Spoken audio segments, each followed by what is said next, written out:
ರಾಜಕಾರಣದಲ್ಲಿ ಯಾರು ಶತ್ರುಗಳು ಇಲ್ಲ ಅಥವಾ ಯಾರು ಮಿತ್ರರು ಇಲ್ಲ, ಪರ್ಮನೆಂಟ್ ಶತ್ರುಗಳಂತೂ ಇಲ್ಲವೇ ಇಲ್ಲ.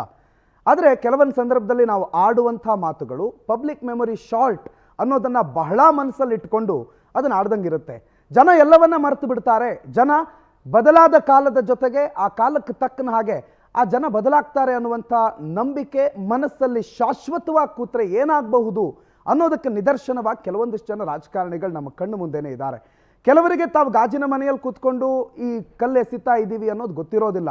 ಇನ್ನು ಕೆಲವರಿಗೆ ತಾವಿರೋದು ಗಾಜಿನ ಮನೆಯೇ, ನಾವು ಕಲ್ಲೆಸಿದ್ರೆ ಅದೇ ರೀತಿಯಲ್ಲಿ ಕಲ್ಲು ಬರುತ್ತೆ ಅನ್ನುವಂಥ ಎಲ್ಲ ವಿಚಾರಗಳು ಗೊತ್ತಿದ್ರೂ ಕೂಡ ತಮ್ಮ ಮಾತು, ಕೃತಿ, ನಡವಳಿಕೆಗಳನ್ನು ಮುಂದುವರಿಸ್ತಾರೆ. ಆ ಸಂದರ್ಭದಲ್ಲಿ ಹುಟ್ಟುವಂಥ ಪ್ರಶ್ನೆ, ಏನು ಕಲೆ ಇದು, ಏನು ನಾಟಕದ ಕಲೆ ಇದು ಅಂತ. ಅದಕ್ಕೆ ನಾವಿವತ್ತು ಅವರನ್ನು ಕರಿತಾ ಇದ್ದೀವಿ ಡ್ರಾಮಾ ಸ್ವಾಮಿ ಅಂತ. ಕಾರ್ಯಕ್ರಮವನ್ನು ಆರಂಭ ಮಾಡೋಣ. ಡ್ರಾಮಾ ಸ್ವಾಮಿಯ ಡ್ರಾಮಾಗಳು ಏನು ಅನ್ನೋದನ್ನು ಇವತ್ತು ಈ ಕ್ಷಣ ನಿಮ್ಮ ಪವರ್ ಟಿವಿಯಲ್ಲಿ ಒಂದೊಂದಾಗೆ ವಿಚಾರಗಳನ್ನು ನಿಮ್ಮ ಮುಂದೆ ಇಡ್ತಾ ಹೋಗ್ತೀವಿ. So let's begin. ಕಾರ್ಯಕ್ರಮದ ಆರಂಭದಲ್ಲಿ ನಾನು ನಮ್ಮ ಪವರ್ ಟಿವಿಯ ಮುಖ್ಯಸ್ಥರು ರಾಕೇಶ್ ಶೆಟ್ಟಿ ಸರ್ ಅವರನ್ನು ಮೊದಲಿಗೆ ಸ್ವಾಗತ ಮಾಡ್ಕೋತೀನಿ. Sir, welcome to the show. Sir, sir, ನಾವು ಅದೇ ಡ್ರಾಮಾ ಸ್ವಾಮಿ ಅನ್ನುವಂಥ ಹೆಸರು. ಒಬ್ಬ ಕಲಾವಿದ, ಸಿನಿಮಾ ನಟ, ಏನೇನು ಡ್ರಾಮಾ ಮಾಡ್ತಾನೆ ಅನ್ನೋದು ಗೊತ್ತು. ಕಾಲಕ್ಕೆ ತಕ್ಕನ ಹಾಗೆ ಅಳೋ ಸನ್ನಿವೇಶದಲ್ಲಿ ಅಳೋದು, ನಗೋ ಸನ್ನಿವೇಶದಲ್ಲಿ ನಗೋದು ಎಲ್ಲ ಸರಿ.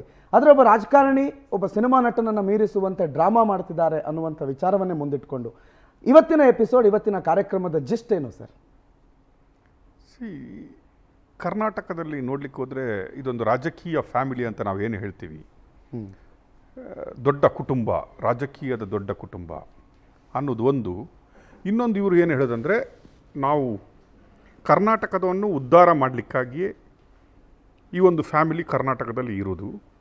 ಕರ್ನಾಟಕ ಇವತ್ತು ಏನಾಗಿದೆ ಅದಕ್ಕೆಲ್ಲ ಮೂಲ ಕಾರಣ ಅಂದರೆ ಡೆವಲಪ್ಮೆಂಟು. ಕರ್ನಾಟಕ ರೈತರು, ದೀನದಲಿತರು ಎಲ್ಲ ಉದ್ಧಾರ ಆಗಿರಬೇಕಾದ್ರೆ ನಾವೇ ಕಾರಣ. ನಂಬರ್ 3, ಒಂದು ಜಾತಿಯ ವರ್ಗಕ್ಕೆ ನಮ್ಮನ್ನು ಬಿಟ್ಟರೆ ಬೇರೆ ಯಾರೂ ಇಲ್ಲ. ಒಕ್ಕಲಿಗರಿಗೆ ನಮ್ಮನ್ನು ಬಿಟ್ಟರೆ ಬೇರೆ ಯಾರೂ ಇಲ್ಲ. ಒಕ್ಕಲಿಗರಂದರೆ ನಮ್ಮ ಮನೆಯಿಂದನೇ ಶುರು ಆಗಿದ್ದು ಅಂತ ಹೇಳುವಂಥದ್ದು ಒಂದು ಏನು ವಾದ. ಅದರ ಮೇಲೆ ನಾವು ಎಲ್ಲ ಮಾತಾಡ್ದಂಗೆ ನಾವು ಮಾತ್ರ ಕರ್ನಾಟಕದಲ್ಲಿ ಸತ್ಯಹರಿಶ್ಚಂದ್ರನ ಫ್ಯಾಮಿಲಿಯವರು,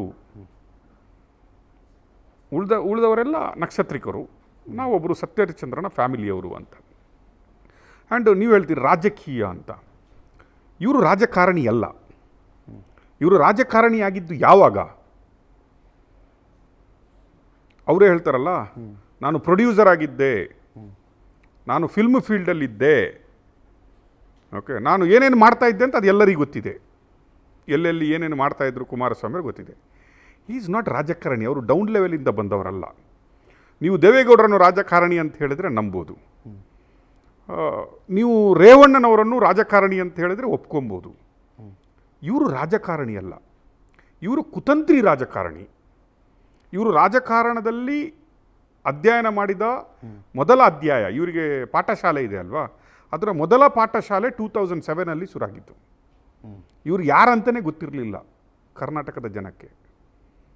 ಇವರು ಕುತಂತ್ರಿ ರಾಜಕಾರಣಿ ಅಂತ ಏನಾದರೂ ಹೇಳೋದಾದರೆ ಕರ್ನಾಟಕದಲ್ಲಿ, ನೀವು ಏನು ಡ್ರಾಮಾ ಸ್ವಾಮಿ ಅಂತ ಕೊಟ್ಟಿದ್ರಲ್ಲ, ಇವರು ಯಾರ ಬಗ್ಗೆ ಏನು ಬೇಕಾದರೂ ಮಾತಾಡ್ಬೋದು.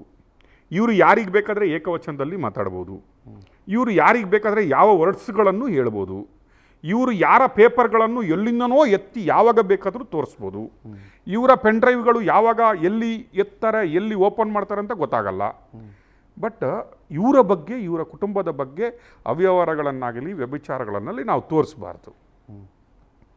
ತೋರಿಸಿದ್ರೆ ಏನಾಗುತ್ತೆ ಹೇಳಿ, ನಮ್ಮ ಫ್ಯಾಮಿಲಿಗೆ ಕೆದಕ್ಲಿಕ್ಕೆ ಬಂದ್ರ ನೀವು, ನನ್ನ ಹತ್ರ ಅವಳದಿಲ್ವಾ, ನನ್ನ ಹತ್ರ ಇವಳದಿಲ್ವಾ ಅಂತ ಹೆದರಿಸ್ಕೊಂಡೇ ಮಾಡಿದಂತಹ ಜೀವನ. ಈ ಮನುಷ್ಯನ ಬಂಡವಾಳ ಇಷ್ಟೇ.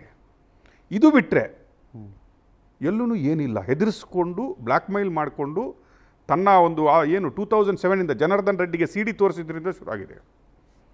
ಈಗ ಇವರು ಬೇರೆಯವರಿಗೆ CD ಅಂತ ಹೇಳ್ತಾರೆ. ಕರ್ನಾಟಕದಲ್ಲಿ CD-ಯನ್ನು ಪರಿಚಯಿಸಿದಂಥ ರಾಜಕಾರಣಕ್ಕೆ ಮೊದಲ ಅಭ್ಯರ್ಥಿ ಇವರೇ. ಪೆನ್ ಡ್ರೈವನ್ನು ಪರಿಚಯಿಸಿದಂಥವರು ಯಾರು?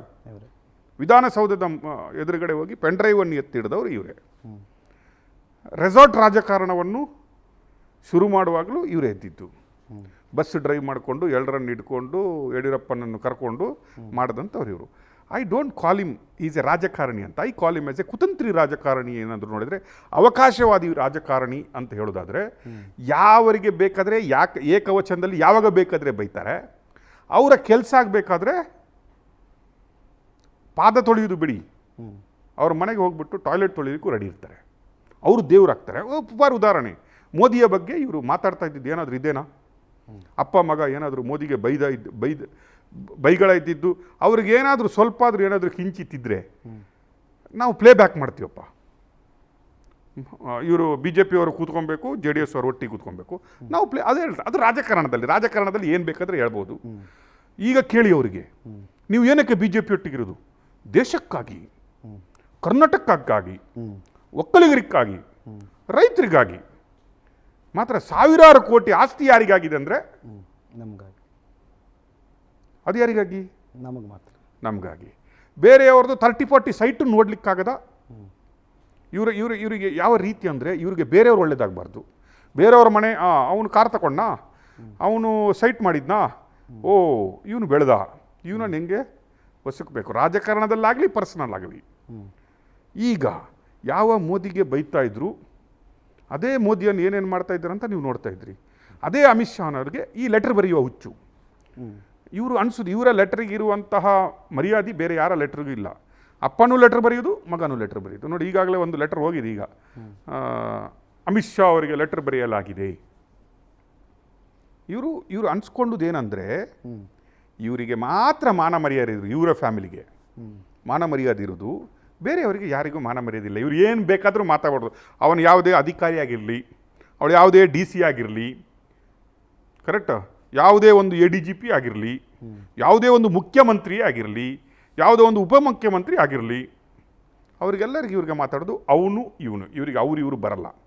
ಮಾತ್ರ ಇವರಿಗೆ ನನ್ನ ಅಪ್ಪ ಮಾಜಿ ಪ್ರಧಾನಮಂತ್ರಿ, ನಾನು 2 ಸಲ ಮುಖ್ಯಮಂತ್ರಿ, ನಾವು ಒಕ್ಕಲಿಗರ ವಂಶಕ್ಕೆ, ನಮ್ಮಿಂದನೇ ಒಕ್ಕಲಿಗರ ವಂಶ ಶುರುವಾಗಿದ್ದು, ನಮಗೆಲ್ಲರೂ ನೀವು ಇವರು ಅನ್ಬೇಕು. ನಮಗೆ ಒಕ್ಕಲಿಗ ಸಂಘ ಬಂದು ನಿಂತ್ಕೊಂಡ್ಬಿಡುತ್ತೆ ನಮ್ಮ ಫೇವರ್ಗೆ. ನಾಳೆ ಪ್ರೆಸ್ ಕಾನ್ಫರೆನ್ಸ್ ಮಾಡ್ತಾರೆ, ಕರೆಕ್ಟ್.